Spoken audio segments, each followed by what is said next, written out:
So, man, how have you been doing? Doing great, man. Just joshing around. How about you? Man, I'm Josh. I'm Josh. And welcome Welcome to to the the Joshing Joshing Around Around podcast. podcast. That'll do. That'll work. Yeah, we'll have to edit out the shit, but it'll be okay. It'll be all right. So neither one of us, we were both fucking goobers and didn't catch up on our pulls completely. I haven't even picked mine up from the last week. Uh-oh. Yeah. So, I've got mine sitting in front of me. You're talking to me like the Green Goblin mask. Coward. yeah, I get it. I understand. So I figured we could probably go over, what we're currently reading, then our pulls for the next week, and then we can get into our actual segment of the day. Sound good with you? Oh, yeah. So what are you currently reading right now? Or what's up on your to be Uh, read? the, the, see, I was reading, I'm slacking a little bit, can't even lie. I'm still on, Batman Ego and other stories. So it's Mm, just, I'm on the Catwoman story right now by Darwin Cook, written and illustrated by him. You said you're not really the biggest fan of Darwin Cook's art, right? not. I like Dark Patterns a lot, but I would prefer my preference goes Dark more towards. Patterns is Hayden Sherman. Oh, my fault. I'm sorry. They're just. I apologize, but they're similar in their style, right? Eh, I'm kinda. I might just be I tripping think, completely. if anything, Chris Samnee and him are more similar. It's Yeah, my I bad remember you completely. saying you're not the biggest fan of Chris Samnee either. Yeah, because Darwin Cook is the one that did New Frontier, right? Yeah. Yeah, my bad. Yeah, no, not a fan. I don't think. Yeah, I don't think it's bad. It's just I like He DC's more has house definitely has style. a distinct style. Yeah, I prefer the more sharp edges. I don't like the soft. Damn, Fuck. Sorry. unprofessional. I don't like the soft edges. I never have. I always liked more of the sharp, and that's why I think I like Dexter Soy so much. But I can definitely appreciate it for sure. It's just not for me. Yeah. It's definitely got a classic look to it, which I really like. The Batman Ego was amazing. It was really good. It was like a deep dive into Batman's psyche, and visual storytelling was really good alongside with actual storytelling. I think I would like that a He lot knows how to more. lay out a page, man. Right, which I know that's something you've told me that his page layouts are phenomenal. Yeah. Yeah. I think I talked about it in one of the previous episodes, but like there's a scene where it's the speedometer, and then it's Oh something yeah. that he's thinking about. Back to the speedometer, something that he's thinking about. Speedometer's at 0. He's at a cliff. He stops. It was just It's read it, and you're just like, "Do, do, do, do, do." cinematic. Man. What was the last thing you read So dude, or are currently reading? I read I finished Walking Dead on Thursday. Uh we'll get into that. Um Mm. I read all of Feral up until volume 3, right? Then I've read all of Stray Dogs and Stray Dogs Dog Days, which are both Tony Fleecs novels. Damn. Yeah. And then now I'm reading Bug Wars and I'm on issue 5 of Bug Wars. I've heard a lot of good things about Bug Wars. It's pretty cool. It's pretty What do you cool. think? You like it? Yeah, the art is awesome, and I think the writing's very, very interesting. I like that it's an independent comic because then it can be more adult in the way that it wants to be. I know B Solo was repping it really hard whenever I was first doing Mhm. the panelist pod, and he just not like he was giving it nonstop praises. So I finally checked it out, and it was pretty tough. It was kind of like if you remember, I don't know if you ever saw the movie Epic, where they rode the Yeah. birds. That's what it made me think of, but also like imagine that, but like rated R. But it was Mm. cool, and it also uses like real science to like the way that certain bugs behave and the certain way that bugs do certain things. It actually uses the science behind it, so that it was fascinating. It really was. But again, I'm on issue That 5. sounds pretty cool. Yeah, big week for Image. Big week for Image. What do you think about Stray Dogs? Stray Dogs. So do you know the plot line to this, Mm, not at dude? all. So your main character Sophie, who is like a little, I don't know what kind of dog she is. She's a tiny like not a Pomeranian, but that's the closest thing I could think of. Right, tiny little Some tiny little dog. yapping dog. Yeah, exactly. and she ends up in this house with like 20 other dogs, and they're all like, "Oh, new dog," and she's freaking out. She can't figure out why she was there. She can't remember, and then she ends up being given this red scarf from her new owner, and she smells it, and then she sees her owner being choked to death by her new owner.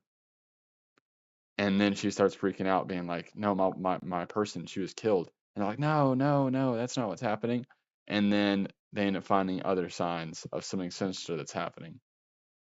Mm. The owner, which is, I'm saying this because this is all first issue, so I don't think this is that big of a spoiler.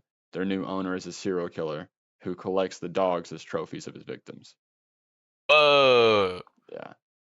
When the dog, they don't remember Yeah, so anything? it talks about they have short-term memory loss. Apparently, that's the thing that vets talk about is that dogs can remember certain things long-term, but most things it's like their short-term memory is just pretty much in and out. It doesn't exist. Oh, so Which, that's just realistic. yeah, I don't know if that's true or not, but Oh, that's what, yeah, oh, it okay. talks about that at the beginning of the book from a vet.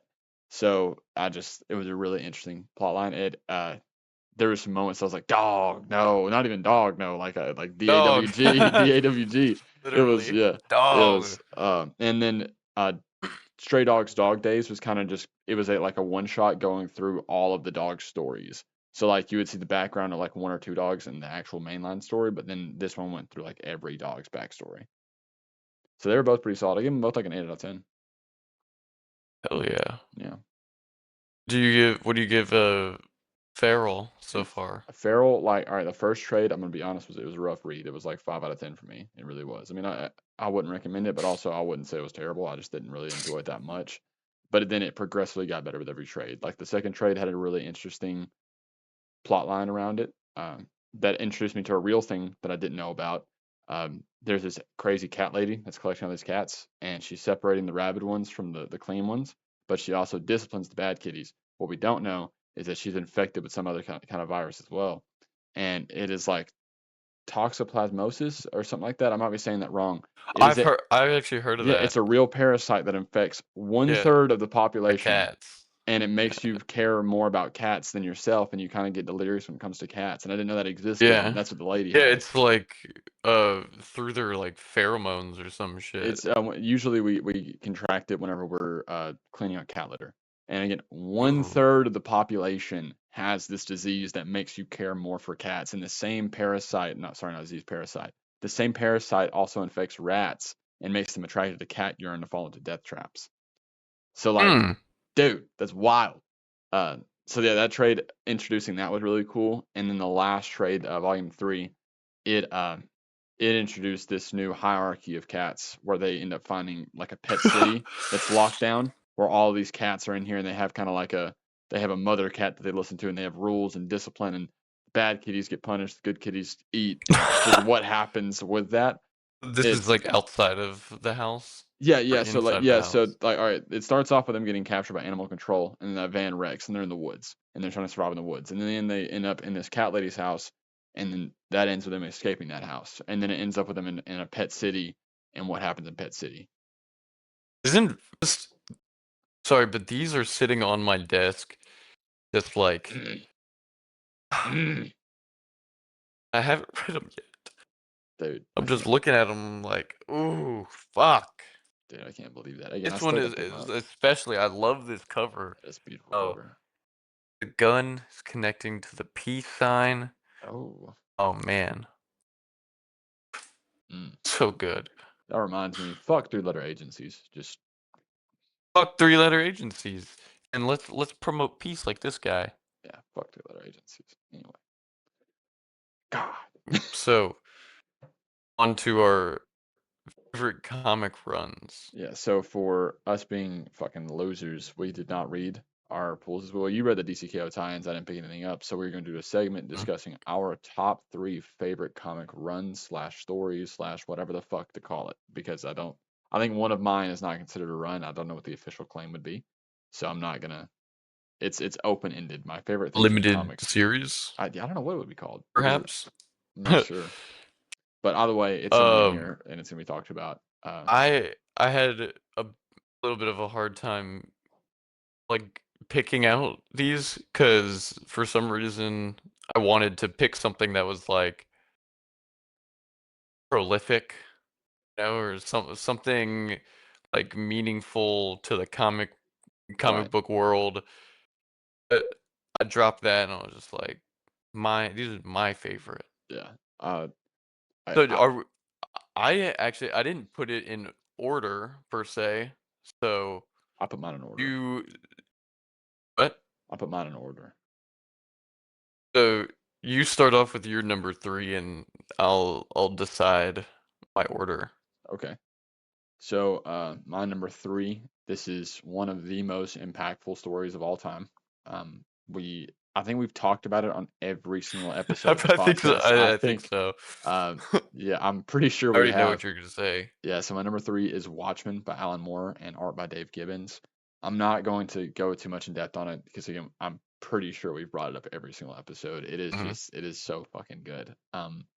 If you haven't read it, I'm looking at you, Josh. Prioritize and read it. There's a $10 compact if you're on a budget, and if not, spend the money. It's worth it, like it actually is.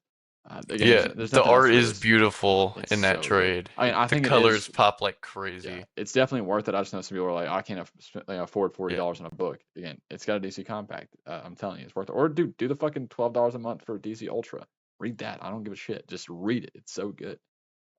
I absolutely love it. Again, I can't say anything else more about it. We talked about it a lot last week. We talked a lot about Yeah. it every other episode. So Like Watchmen's my like we number 3. said, any raunchy social commentary that has to do with superheroes derives from The Watchmen. Yeah, for sure. Yeah, The Inspired Boys. by The Watchmen. Yeah, The Boys, Invincible.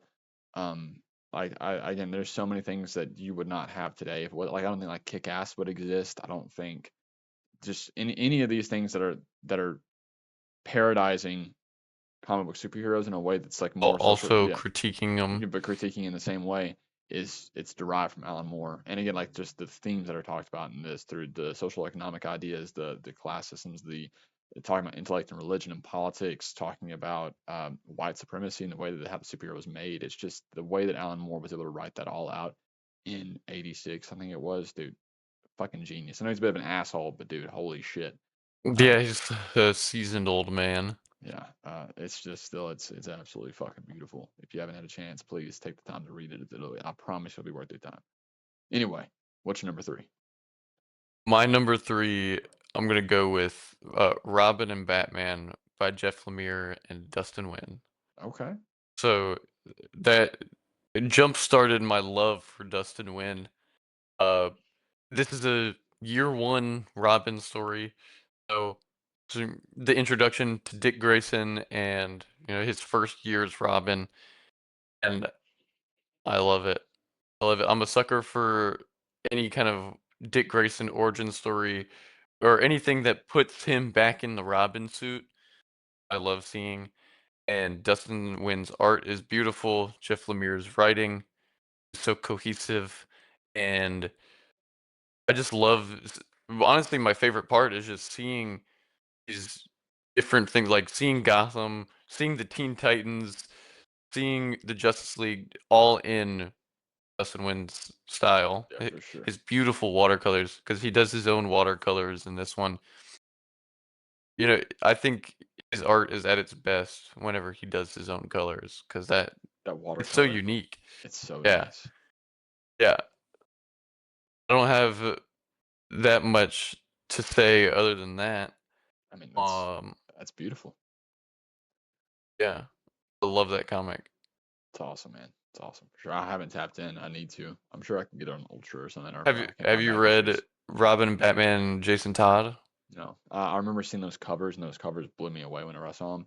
Yeah. But that was whenever I first started collecting, so it was like one of those things that it was like I wasn't prioritizing that over everything else because Yeah. I just got my job and yeah.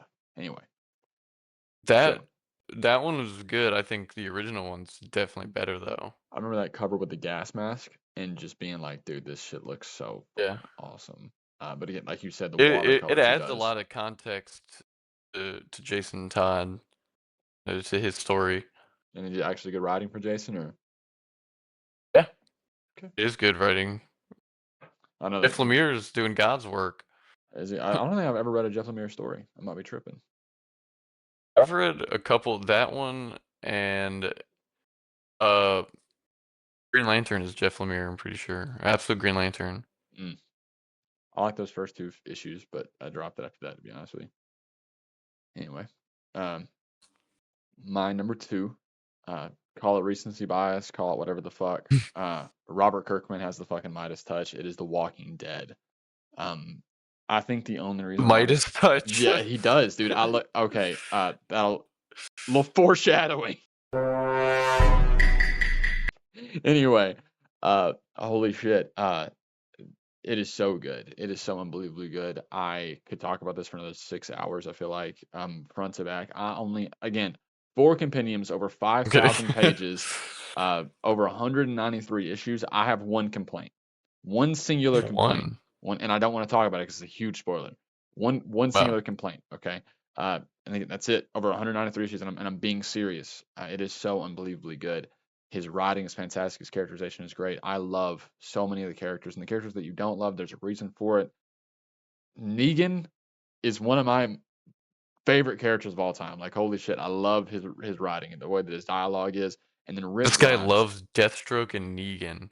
Negan is heavily against sexual violence. Okay, heavily against. Okay, all right. Negan's say what you will, he's not even that horrible of a guy. Again, even in the comic, he's worse because like he's not as justified as he is in the show.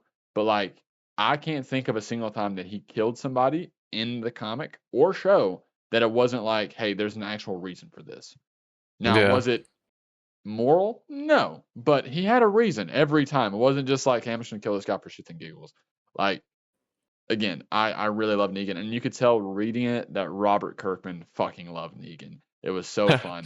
His dialogue, like, dude, can I read 3 quotes real quick? Like, Go ahead. because I'm gonna do a video of being like POV reading The Walking Dead, the Negan talks, and I'm just gonna have random quotes from him.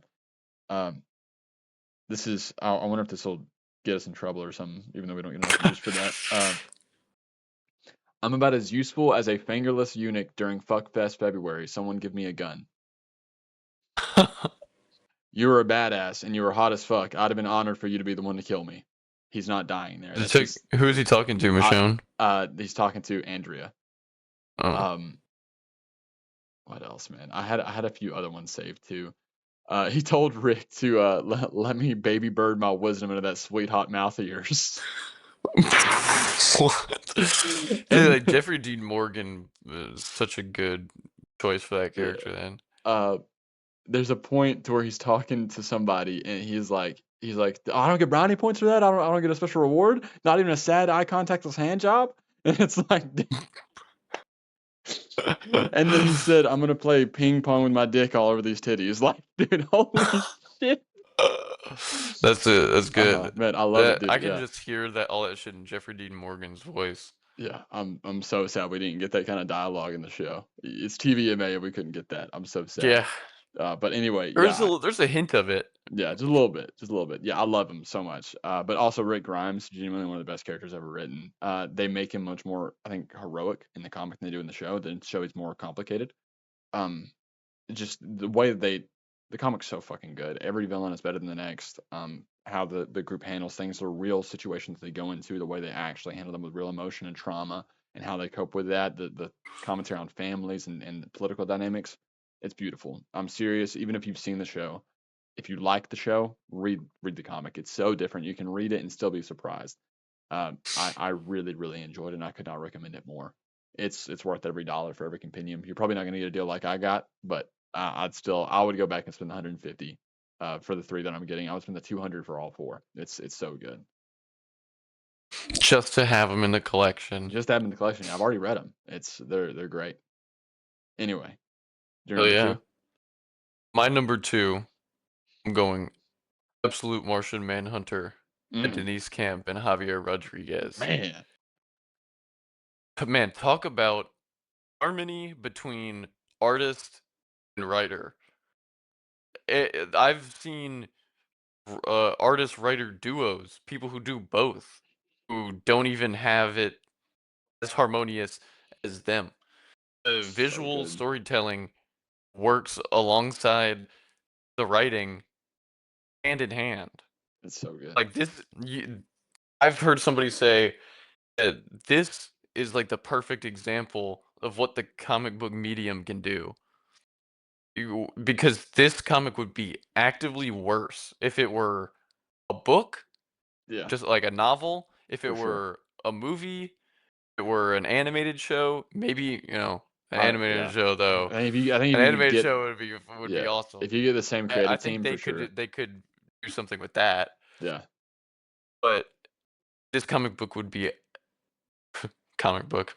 This story would be actively worse if it weren't a comic book. for sure. It's an amazing use of the medium. Um, I've said I have a whole series on my account going through all the covers, and Javier Rodriguez's covers are almost consistently at number one or number two, because man, the way that he works with colors is just amazing. This is also Javier Rodriguez right here. This Mm, Flash cover, one of my favorite Flash covers, and that's just another great example of his art. I've got it right here. He uses like every color on the color wheel without making it an eyesore somehow. it's so cool. Yeah, so Yeah. good. And Denise Camp's writing is so introspective and allegorical. It's like everything has an underlying meaning. I think uh using the White Martians uh as an in-world cause for people's hatred and bigotry and things like that, like people just people just getting angry with each other and fighting, all being manipulated by the White Martians. I think it was a cool way to explore like hate For sure. in this sense. It's like the White Martians causing everybody to feel this certain way that's making them butt heads. But I love that book. Uh, I know. I think we talked about it in the very first episode. One of the coolest page-to-page sequences I've genuinely ever read. There, in the second issue, there's a scene where John is trying to stop an active shooter, and he's Mm. communicating with him. He's getting him to calm down. He's de-escalating, and then a cop gets scared behind him and shoots the shooter. Right, and the bullet connects with the head, and the blood spatter coming out the back. It's not blood. It's all these different colors, and it's his entire person. And what I mean by that is like you're seeing his dreams. Like I think you see a baseball, you see movies, you see his personality going at the back of his head because it's him that's dying. It's not the blood. It is him. And it's his entire person. That entire universe to itself dying with that fatal gunshot wound. And it's just the way that they were able to draw that and communicate it. It's a Yeah, tragically beautiful scene. they make death so gut wrenching Yeah, because because they show things like that. That's kind of the whole point. right. With John Jones was disconnected from Hmm. reality. He's disconnected, like even in his day. He's obsessed with his day job and distant from the people he cares most about. But with the Martian vision, he becomes a lot more empathetic Hmm. and seeing. His whole job is to find out the reasoning behind these domestic terrorism Right. uh, events, and the Martian helps him out with his job. Just um, another really amazing panel or a page is I think the first issue where he's just like activate Martian vision, and this dude's whole world is flipped on his head. He Yep. just sees like every color imaginable. He can't even walk in a straight line. Like this is this Martian isn't a real Martian from Mars. It's something so foreign of concept we can't comprehend it. So it displays itself as a Martian Right. because we're so simple that we couldn't understand. And there's an issue where they try to explain his origin. He tries to explain it, and John is so taken aback by that he crashes it. Oh my He crashed. god. Yeah, crashed the car. He crashes his car Yeah. because it's just like so overwhelming. Also, whenever he's investigating, think at terrorists, Maybe.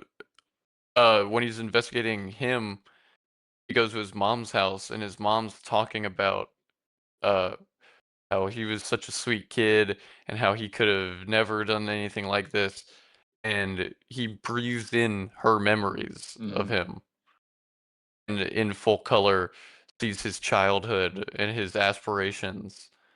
And while he's doing this detective work, he also finds out that like he knows people's deepest darkest secrets. You know, like Yeah.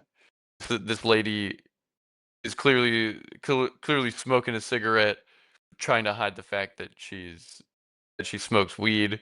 Yeah. There's this guy who hooked up with his best friend whenever he was younger, and they just never said anything about it. He knows that just Yeah. by breathing it in.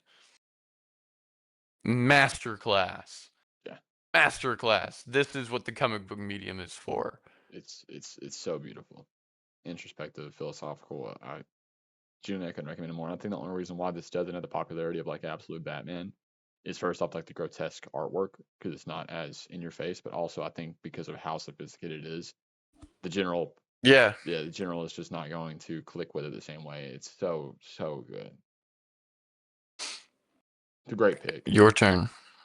My number one of all time. I don't know how long it's going to stay this way, but anyway, it is Invincible. Like I said, Robert Kirkman has the Midas touch. Again, I watched the show before the comic. I'm not going to act like I was tapped into the lore. I wasn't. But Mark Grayson is just one of my favorite characters of all time. He is my second favorite comic book character behind Nightwing. But also, they're very similar in personality. Again, They're both last named Grayson. yeah, they're very similar in personality, and even they wear similar colored outfits too. Like it again, there's a lot Mm. of parallels between the two of them. Um, anyway, just the way that Mark Grayson is, the stuff that he overcomes, the way that Robert Kirkman writes his growth, like the entire character development of him, what he goes through through the struggle. Omni Man's character development. Oh my god, like I love Omni Man so much. He's such a cool Like character. I haven't read it, but just seeing through the show how much Mark Grayson changes Yeah. and being able to witness like him be weathered by this fucked up world is hmm awesome to see. And again, how he overcomes some of that, and then how that's knocked back down. Because again, he grows, and then he's sit back Yeah. down, grows, and it's continuous over and over again because he continues to see the beauty of the universe, but also the vileness of the universe. Because again, he is the descendant of one of the most evil races of all time. Like it's the Viltrumite Empire is an empire like you've never seen. It's fantastic. Now again, this story obviously takes a lot of inspiration from different mediums, Watchmen, Star Wars, different things like that. But I think it pays respect to those original ideas, and then also redoes them in a way that it's so fresh, right? Now I will say the names of the characters usually kind of bug me out. I think the names are pretty bad. I really do. Like Really? Red Rush, Green Ghost, Martian. Red Rush? That sounds like a fucking dog boner. Yeah. The names are pretty bad. I'm not gonna lie. Like Duplicate is kind of funny, but They're kind of just like open parodies. Guardians of the Globe, Teen Team. Yeah. You know what I'm saying? Now some of them are great. Teen Team is well, it sounds stupid, but then Teen Titans just Yeah, doesn't sound stupid because we know the Teen Titans for exactly. real. Yeah, exactly. So again, but also I think it is meant to be open into parodies, like you said. I Yeah. do. But just the way that Robert Kirkman is able to build this world and completely like build it from the ground up. Now I will say, if you end up reading this, I do genuinely think the first two trades are rough. They really are. The show does them so much better. Yeah, because they even say, or Robert Kirkman's even said, this originally was just going to be a father-son superhero story. Yeah. But he realized that he needed to do something to stand out. So again, if you're reading it and like you realizing the artwork or the writing is kind of poor for the first 12 issues, stick it through. Okay. Or honestly, if you've seen the show, you can probably skip them. You're not missing much. But just get past that. And then I think like for sure at Compendium 2, it's great after the first 12 issues, but Compendium 2 through the end, it's nonstop heater. Like it's so good. And again, we're only in the show, we're about a third of the way through Compendium 2. So like the stuff that we're about to see is going to be so fucking cool. And then And the yeah, we haven't even tapped into Compendium 3. Yeah, not even close. Thrag, we're about to be introduced to him in the show. He is my actual like Deathstroke's my favorite villain, but like Deathstroke's not written cool. Deathstroke's not doesn't have good stories. You know what I'm saying? He looks hard. Yeah, Thrag, it's like Jason Todd. yeah, You he know? just looks. He has aura. All right, me and Batson were talking about that last night. Anyway, Thrag is such a well written villain, and dude, he also has aura. His fit is hard. Anyway, the shit that he And he does, got a killer mustache. All the Viltrumites yeah, do, dude, except Mark. they're all dude fitted up, man. I love it. God, I love it. I guess the human DNA fucked up the mustache. I have a theory with human DNA and Viltrumites, but that'll be something we discuss as the story goes on because there's something important to that later on. But because it's never confirmed in the comic, but I have an idea. Anyway, even like some of the shit that Mark Grayson goes through, I don't want to spoil anything from it. That's because I know the show is going to be a huge success. I'm not going to get into all that, but stuff that Mark goes through later on is just so important. The way that Robert Kirkman writes it is fantastic. I love Adam Eve. I love Rexplode. I love Robot. I love Cecil. I love Omni-Man. I love Debbie. Even Paul is okay. Uh, Oliver's all right. You know what I mean? Like, dude, Yeah. I love Donald, dude. Like they do so good with these characters and how they write them. Donald, yeah, He's that tough. whenever they showed the fact that he's a robot, Yeah, or he's pretty much a robot now, yeah, he's just like forced to die over over and and over again. over and over. Yeah, for sure. Every character has so much depth in that story, and I haven't even read the comic. I will say, and this is something like again, Invincible is my favorite comic. I do think the show is doing the story better. But also, with Yeah. that being said, Robert Kirkman is still the writer, and he's able to go back with retrospect, say, hey, Mhm. let's pace this differently. Hey, let's put this here instead. Hey, let's change this. Let's add And I think this. that's the perfect way to approach doing an adaptation like Yeah, that. for sure. Because like, if you have seen it, the Chicago fight in season 1, the big Chicago fight. With the aliens? No, with Omni-Man. Whenever Omni-Man's first revealed to be evil and they're Oh, fighting in Chicago, that is a page and a half. Like you don't see the train sequence, you don't see the apartment building really? fall, and it's a page and a half. Uh, Omni-Man fighting Mark in the Alps, and like when he's beating him, saying "Think, Mark, think." That line of dialogue happens where he says "Think, Mark, think," but the whole thing of him saying, "What do you have after 500 years?" And he says, "I'll have you, Dad." That isn't said. So like those are both huge moments in the show. Don't even happen in the comic. The Conquest fight is 2 to 3 pages in the comic. You know what I'm saying? So it's like there are certain Yeah. things that they get to drag out and make better, but also they can pace certain things in a faster way, so it's more enjoyable to go through. So like I really do think the show is doing better than the comic, but That is, and the show is one of the most like enjoyable comic book adaptations that I've ever seen. it's so good and it's so honest too, because again they haven't changed anything that it's like, oh my god, why'd you do this? Kind of like how The Yeah, Walking they've Dead just changed some stuff. I've seen like that they've changed like when Omni-Man turns evil. That's issue like 5 or 4, I think, in the comic. Yeah, but he's like, well, turns evil. Yeah. Whenever you find out that he's evil, Right. you find out right away in the show. Like, if you're not Yeah. if you're not locked into the show after episode 1, it's not for you, Yeah, that's again, I to gotta be get out of honest. But work. I'm like, trying to convince. it's gonna hook 95% of the audience just by the ending of that one episode. Yeah. I got a buddy of mine who's not into superheroes at all. He's just not his thing. I went on vacation with my family whenever I was in like 9th grade. My brother was like, "Hey, watch this show." I sat down, I watched all of it in one day. Mind you, I'm on the beach and I stayed in the condo to watch this show for 9 hours or whatever it was. Came back home, told my homie to watch it. He watched the first episode. I fell asleep, woke up to him on the season finale. Like he watched it all in one night too. So like it is, I'm telling you, it is so good. And Battle Beast, dude, he's getting his own miniseries right now. That's a prequel. Oh yeah. And so we're getting some more love for him. So it's just there's so much for this that is fantastic. And if you're a big Image Comics fan, in the comic you get to see other characters like Savage Dragon shows up multiple times. Spawn is in it. I know Capes is the original Invincible. Spawn is in it? Yeah, Spawn's in it for one page. He Oh. fights. Yeah, he fights. You know the Invincible War with all the different Mhm. variants. He fights one of the Invincible variants, and that Invincible variant says, "I've already killed you once before. Don't make me do it again." And you don't ever see Spawn again after that. So I'm just saying, I think he killed him. Damn. Yeah, it's great. And then they got like Tech Jacket. Yeah, Take Jack's and awesome, dude. He's so cool, so cool. I love forgot this who character. else I was thinking Alan of. the Alien. Yeah. Thaddeus, again, Thaddeus is gonna be really cool next episode of fucking Optimus Prime. Are we kidding? You know what I'm saying? Like the leader of Optimus. the Colt. I'm sorry, I'm my bad. Let me backtrack. Thaddeus Oh, is not voiced. actual Yeah, yeah, he's Optimus voiced by Prime. the guy that voices Optimus Prime. I forgot that that's also Oh yeah, shit. Oh shit. my Okay. fault. I can understand how this I happened. was I'm like, sorry, my bad. Yeah, no, Thaddeus is voiced by the guy that crossover voices. with the Energon universe. Yeah, no, that's on me. My bad. It's just yeah, it's so good. Again, if you're not tapped in, you got to be. At least watch the show. The show is so fucking good, and I cannot wait. Season 4 comes out in a month, dude. I'm so excited. So excited, man. Anyway, enough of my yapping. You're number one. My number one.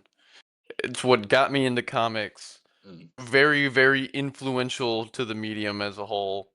I've got Flashpoint. Oh man. I need to. Is Jeff Johns, right? Yeah, pretty sure. And Andy Kubert's on art.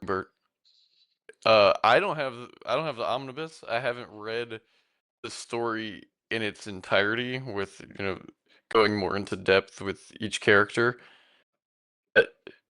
It's hard. It was hard for me not to put it here because it's the first comic in my collection. I took it from my dad. My dad moved and got rid of a bunch of his collection, and I was like, I'm gonna need that. Reasonable. Just the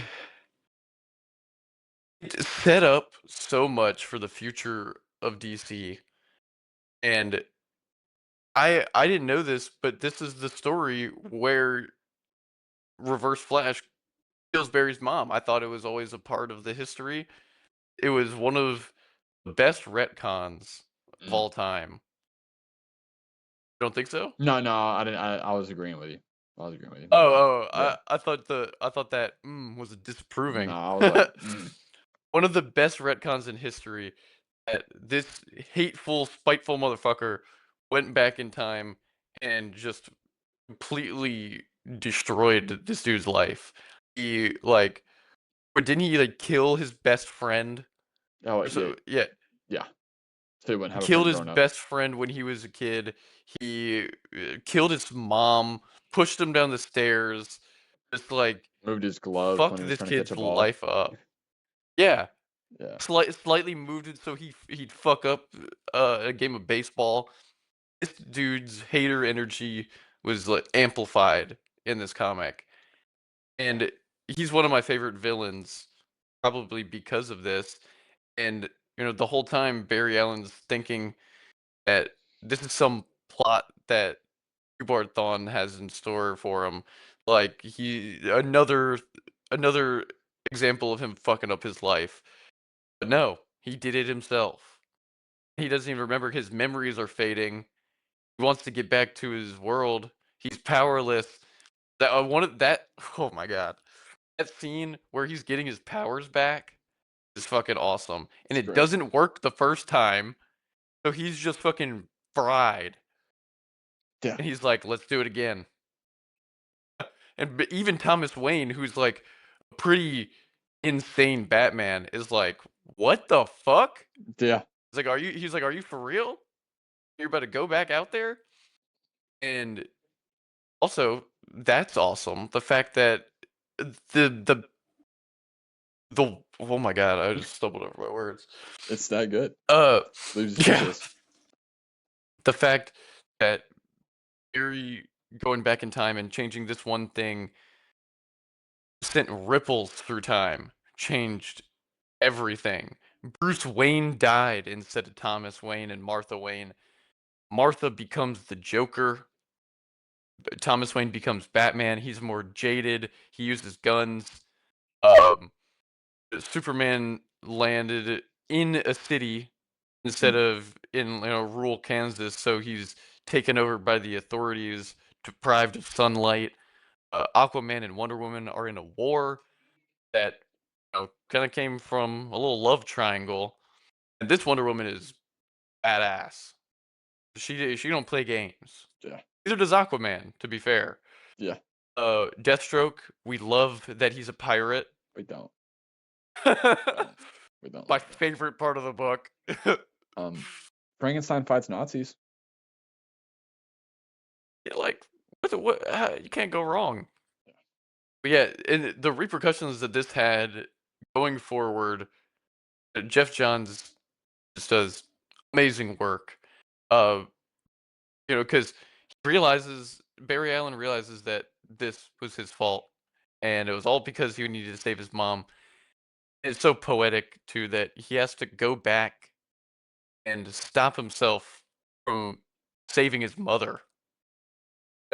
It's so sad, and Barry Allen, who's going to save his mom, has no idea what the fuck is happening. He's just like pulled from the Speed Force. He's like, "No, you can't do this." Um, but that yeah, going forward, the repercussions are crazy because he tries to fix it, goes back, doesn't save his mom. Not everything goes back to normal. That's when the New 52 started. Indeed. The best. No, I'm playing. I'm not even gonna act like I liked the New 52. Yeah. I haven't read a lot of the stories. I have some complaints about the New 52, but inarguably, uh, it was insane. It was a great jumping on point for a lot of Yeah. stories, Everything's and back it to was 0. kickstarted by Flashpoint. And I will say that I do like some Before of the that, character Road to designs. Flashpoint. Yeah. Do you do or don't? I do like a lot of the character designs. Like I love the New 52 Superman. I love the Batman. Really? Yeah. Not big on the Nightwing. What? I was gonna say the opposite. Really? I hate the New 52 designs. I fucking hate them. Oh God. Bro, Dick Grayson's horrible. Robin suit looks so stupid. Yeah. He looks like he's wearing a backpack with no backpack. He just has backpack straps. Yeah. And I don't like his using outfit either. stupid organic shapes for the Robin suit, like just like the weird just like line work and like paneling on there, and his belt isn't a belt; it's just spheres or Yeah, that's little fair. ovals. I think I like Superman's Flash's New 52 as well. Flash's New 52 design is phenomenal. It works very, very well for Flash. Could even understand the argument that Batman's is good. Yeah, I like Batman's. I like But Superman's. Superman's, I cannot get behind. I Dude. can't get behind taking away the trunks, and I That's can't fair. get behind an armored look for Superman. He doesn't need it. I love the collar. I really do. I love the collar. I do really like the collar. Oh, And I- I do like where his sleeves go down to like right here on his hand. I like that part. I think the New 52 Deathstroke design is really good. Man, always fucking Deathstroke. He looks hard, man. Pause. But yeah, back to it's hard. Oh man. Back to Flashpoint. It's just it was a very influential story to me. Yeah. Very influential story to the DC universe as a whole. After New 52, they kind of had to course correct and do Rebirth, and it all kind of started with the New 52. Yeah. Can you say like beforehand that there was like a clear reset jumping on point? I don't think that there was. Not that I'm aware of. Maybe even there like was Crisis, but like even then, like it wasn't a full like reset. You still had a lot of the same stuff going on. Then it was combining the previous history. Yeah. But like now it was revamping everything. Right. They dropped the ball with Batman a little bit. How they fucking like try to condense all of his stories into 5 years. That's not gonna work. Yeah. But yeah, New 52 is great. Flashpoint, amazing story. I love it. I need to pick up that omnibus. I'm not really like in favor of Grant Gustin becoming the Flash of the DCU or anything. Like I think he deserves his time to rest, but he doesn't even want his time to rest. To be fair, he wants to do this. Again, I would love to. I love him as I Flash. think if they got him in like a minor role as Barry Allen and then introduced Wally West, I think that's the best way that could work. What if they introduced him as Jay Garrick or something? I wouldn't be opposed to that. Yeah, I do want mainline I think that to would have be Wally. pretty cool. Like, I feel like we should have Wally have everything be like post-crisis or something like that, like a South universe that way, and have Wally as mainline. But either way, Flashpoint's great. It's a great pick. I love it. Flashpoint's great. Uh, All those comics are peak. I love the Batman story in that. That's one of my favorite Elseworld Batman stories. It's so fucking. It's a three issue miniseries. It's awesome. Yeah, it's really That's the good. one where they delves more into the Joker. Yeah, that universe, yeah. right? It's about what Yeah, Batman does and how he I makes didn't his read money. it personally, but I watched a video on it and It's dark. twisted. Yeah, you should definitely read it. It's really good. I have issue 1 of it, but I read the rest online. But it's awesome. It really is. All right. Anyway. Well, I'm gonna have to start getting ready for work soon. All right, let's call it where we're at, man.